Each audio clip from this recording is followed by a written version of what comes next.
Democracy, a word that carries with it centuries of hope, struggle, and promise. We are taught to believe it is the pinnacle of political achievement, a system that ensures power rests not in the hands of kings or dictators, but in the voices of ordinary people like you and me. And yet, if you look closely, if you truly listen to the conversations happening in cafes, on social media, even around dinner tables, you'll notice something unsettling, a growing unease, a whisper that has become a chorus. Does my vote really matter?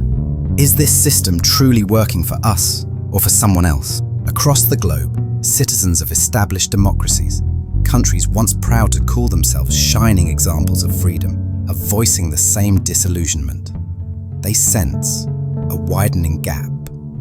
A gap between the ideal of democracy, government of the people, by the people, for the people, and the stark reality before their eyes. Where decisions feel swayed less by the collective will and more by the influence of economic elites, powerful media conglomerates, and entrenched political classes, those who seem to play the game far better than the average voter ever could. It is as if democracy, rather than being the great equalizer, has become a stage. A stages where the powerful set the rules, and the rest of us merely play along. But here's the remarkable thing. This frustration, this sense that democracy is fragile, vulnerable, maybe even illusory, is not new. In fact, it's a warning sounded more than 2,000 years ago by a philosopher whose name still echoes through history, Plato. In his timeless masterpiece, The Republic, written around 380 BC, Plato dared to question democracy itself. He argued that it was unstable, dangerously open to manipulation, and destined to decay into something far darker, tyranny. A shocking claim, isn't it? That the very system we celebrate as the pinnacle of human freedom could, in Plato's eyes, be nothing more than the prelude to its own downfall. In this series, we will explore Plato's piercing critique, and even more importantly, we'll hold it up like a mirror to our own world. Because when we compare Plato's ancient insights to the realities of 21st century democracies, the rise of populist leaders, the influence of lobbying and campaign finance, the echo chambers created by media polarization and algorithms, the parallels are haunting. It is as if the blueprint of our political struggles was sketched out thousands of years ago, waiting for us to recognize it. But this is not just an exercise in philosophy for philosophy's sake. The goal here is not simply to diagnose democracy's ailments, but to ask, what can we do about it? Plato's work doesn't just expose the weaknesses of democracy, it offers tools to understand them. It gives us a vocabulary, a framework, and perhaps even guidance for reforms that could strengthen our systems against corruption, ignorance, and manipulation. Imagine a democracy fortified by deeper civic education, where citizens are not so easily swayed by demagogues. Imagine media that enlightens rather than polarizes. Imagine political structures designed not for the powerful few, but for the flourishing of the many. It sounds idealistic. But then again, wasn't democracy itself once thought impossible? So as we journey through the warnings and wisdom of Plato, one question will guide us. Can democracy, with all its flaws, evolve into something stronger, wiser, and more just? Or are we destined to repeat the cycle Plato feared? This is not just history, this is not just philosophy. This is about our future.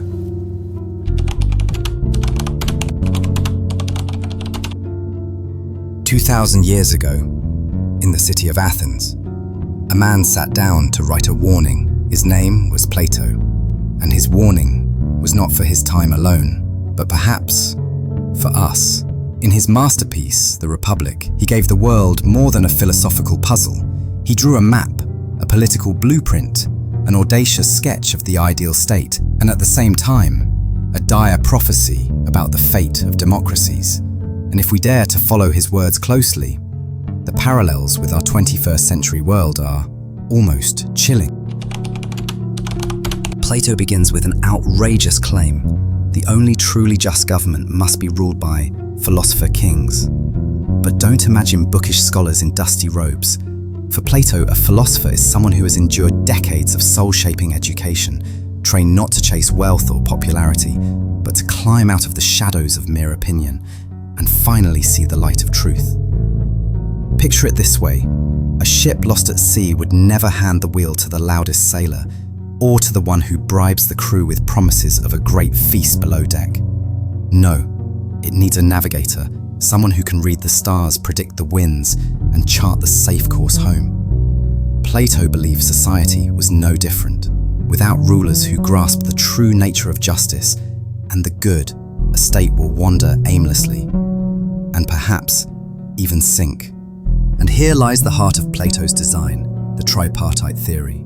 Just as the soul itself has three parts, reason, spirit, and appetite, so too does the state. Reason is the part that seeks truth, embodied in the rulers and guardians.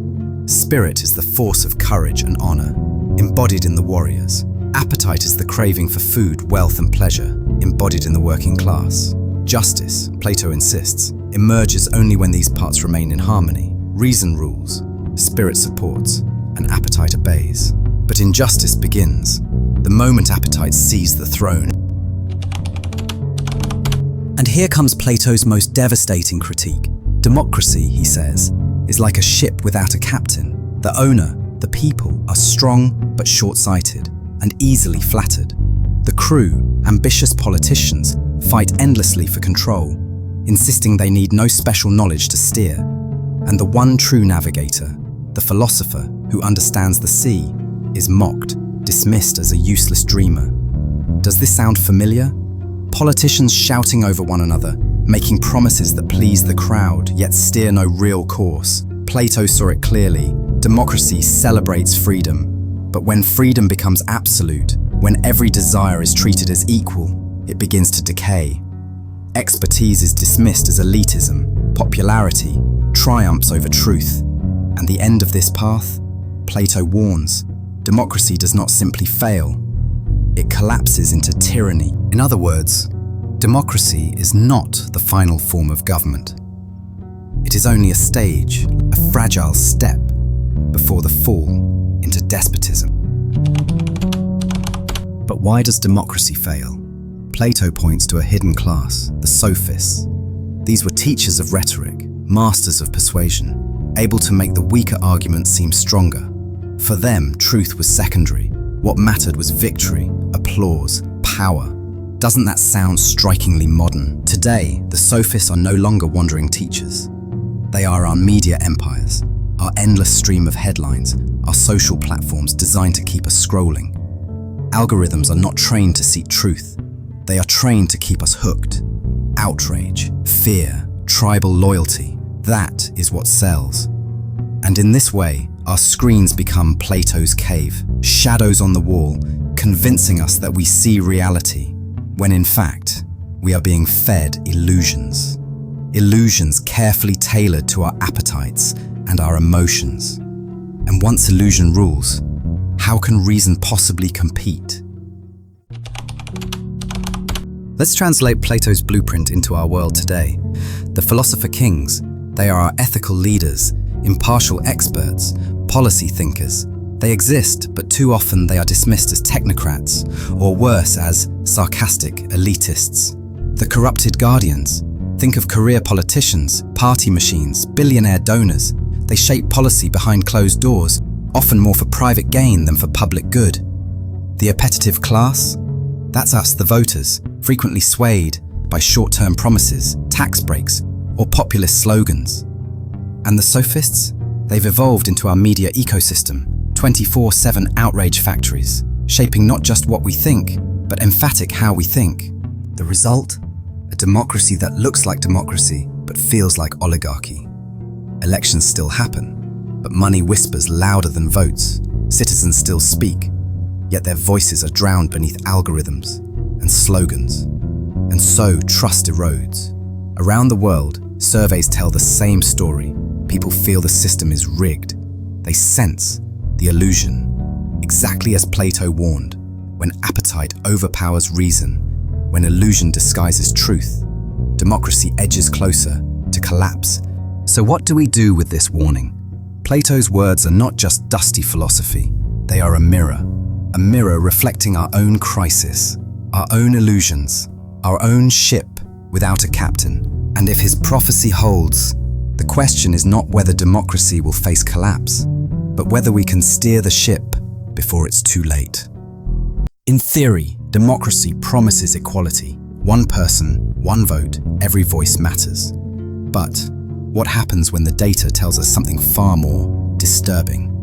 What if the vote of the average citizen barely moves the needle at all? This is where Plato's ancient warning leaps from philosophy into hard evidence. And the picture it paints of modern democracy is deeply unsettling.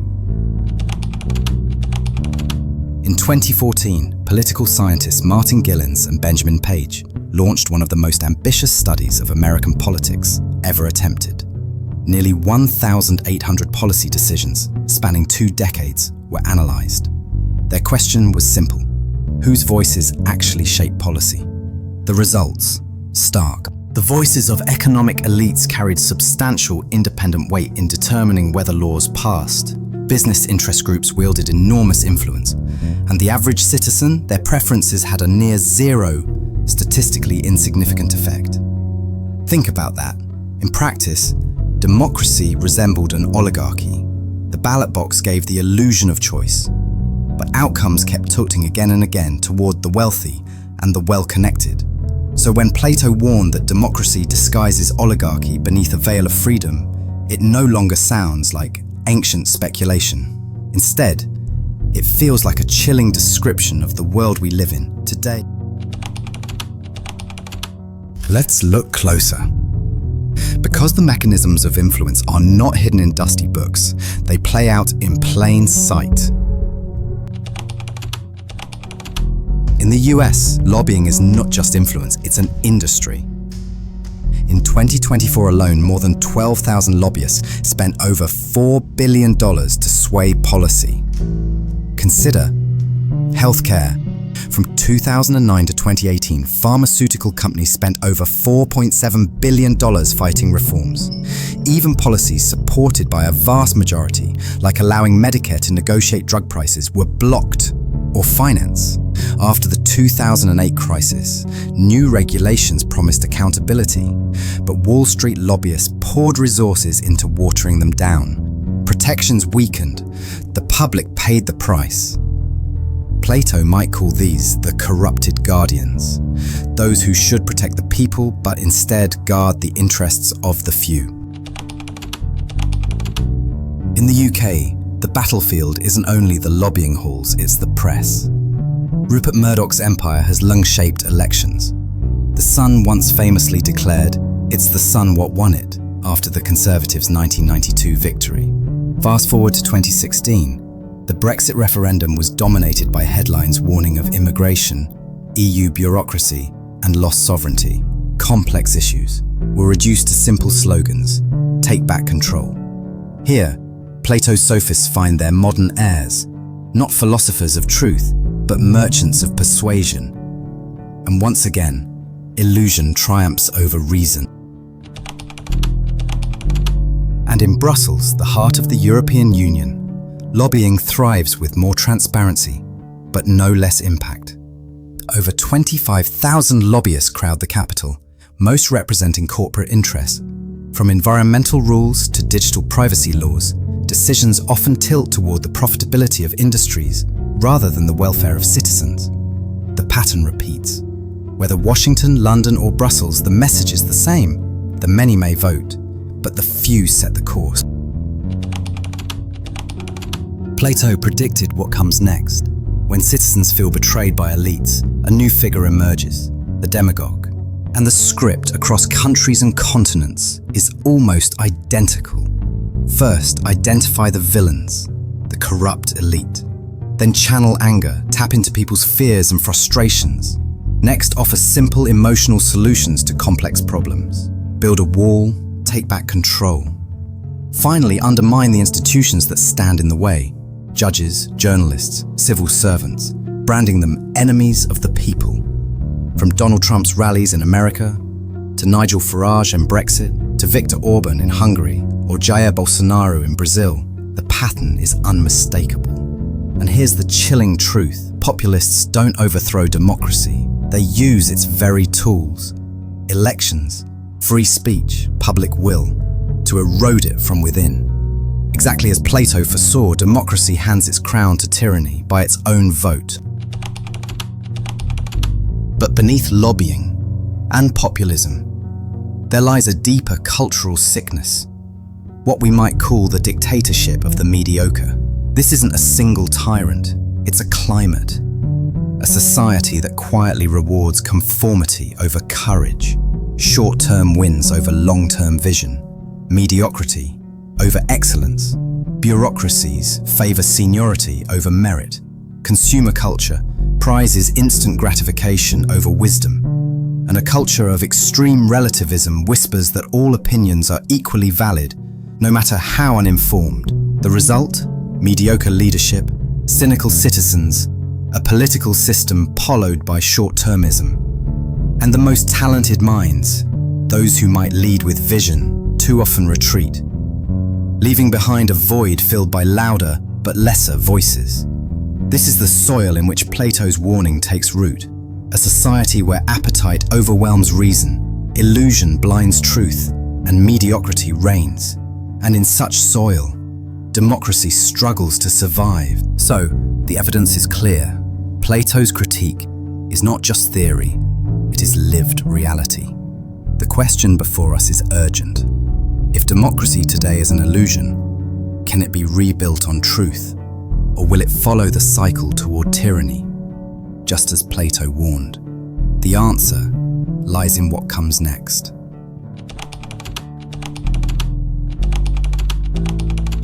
When we confront Plato's warnings and hold them against the state of modern democracy, it's easy, almost too easy, to fall into despair. The image that emerges is bleak. Societies vulnerable to manipulation, institutions strained beneath the weight of money and media, citizens left powerless inside systems meant to empower them. But must this be the end of the story? Or is there a way to move beyond diagnosis, beyond despair? This final chapter is not about resignation. It is about reflection, about reconciliation, and most importantly, about the pathways forward.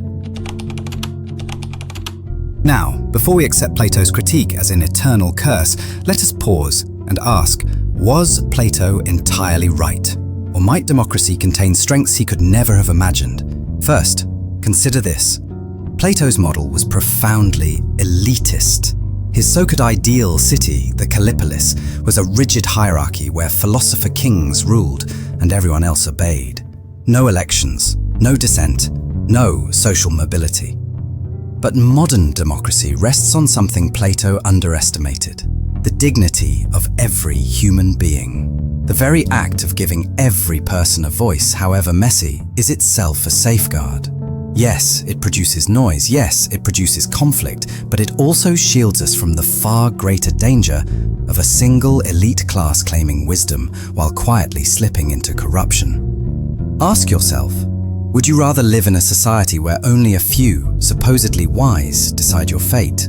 Or in a world where your voice, flawed, imperfect, but still yours, carries weight in shaping the future?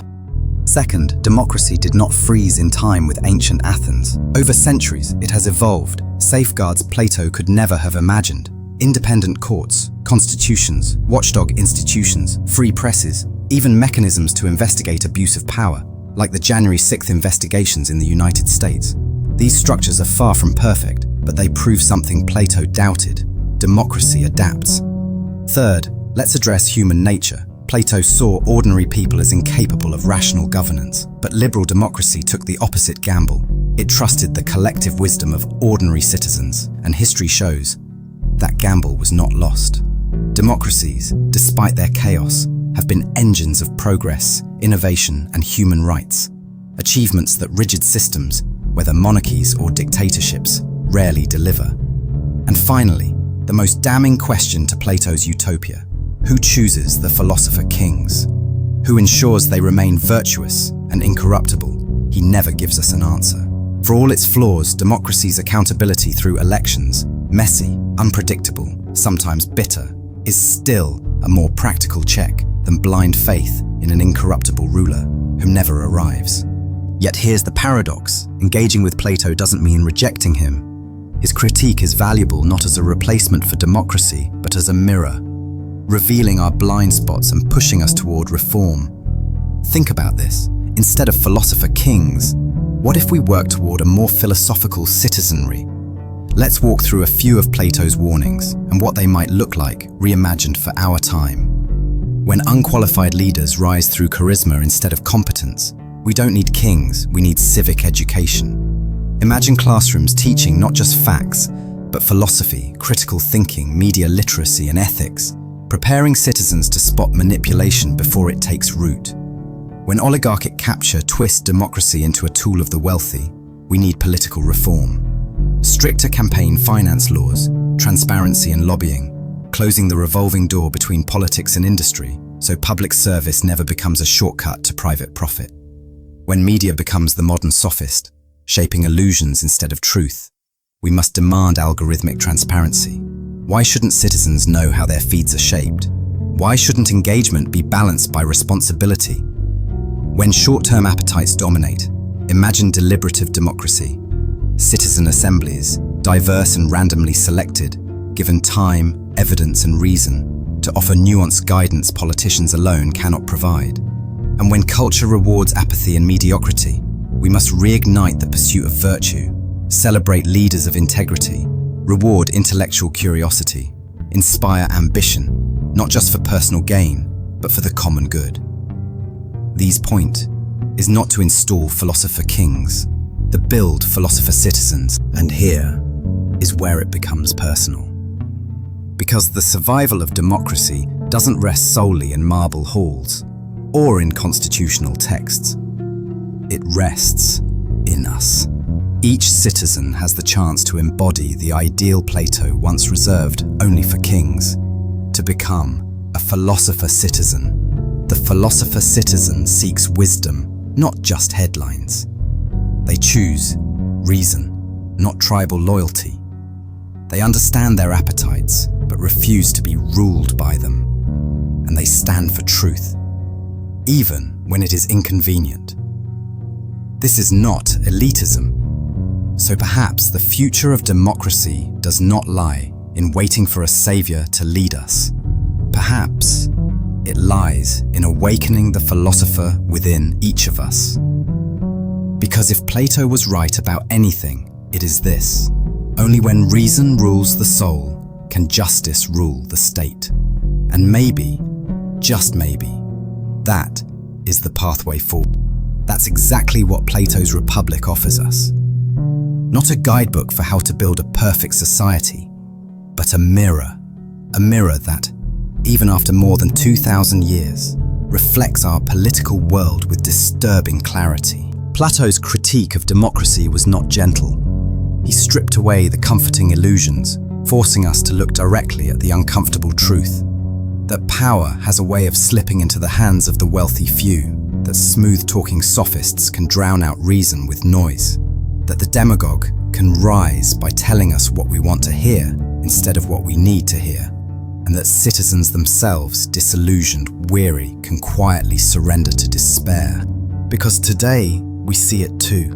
We see it in the overwhelming influence of money on politics, where billion-dollar campaigns and armies of lobbyists dictate outcomes far more than the average citizen's single vote. We see it in the endless noise of media polarization, where algorithms decide what truth you see, creating echo chambers Plato himself could never have imagined. And we feel it in the growing sense that democracy is slipping away, replaced by what some now call a dictatorship of the mediocre. But here's the twist. Plato did not intend for us to end in despair. His harsh diagnosis was never meant as the end of the story. The purpose of holding up that mirror is not to shame us, but to awaken us. Because once we see clearly, we have a choice: remain paralyzed by cynicism, or take up the challenge of transformation. And that transformation does not require philosopher kings sitting above us, deciding our fate. No, The real challenge is far more personal and far more democratic. It requires internal, body us, ordinary citizens choosing to become a little more philosophical ourselves, choosing to think critically, question bravely, demand justice, and cultivate virtue, just not our leaders, but on our own daily lives. Think of it this way: democracy isn't only a system of government, it is a mirror of its people. If citizens give in to apathy, the system decays into corruption. But if citizens rise to the task, embracing wisdom, courage, and justice, then democracy can become something extraordinary, something resilient, something truly worthy of the ideals we proclaim. Yes, the task is Herculean. Reforming institutions to curb oligarchic power will not be easy. Renewing a culture that too often rewards mediocrity will be uphill work. And embracing the demanding role of the philosopher-citizen will take daily effort from each of us. But what is the alternative? To continue drifting aimlessly, as Plato's ship of state warns us, sails torn, captain absent, crew quarreling while the storm rages around us, or to seize the wheel, to navigate with wisdom, to steer toward a future where democracy does not merely survive, but thrives. And the choice, as Plato reminds us, is not in the hands of some mythical class of rulers. It rests in ours. The future of democracy will be written not by philosopher kings, but by philosopher citizens, by people willing to govern not just their state, but their own souls. And that is Plato's greatest gift to us, not despair, but the challenge and the hope that we can become the rulers we have always been waiting for.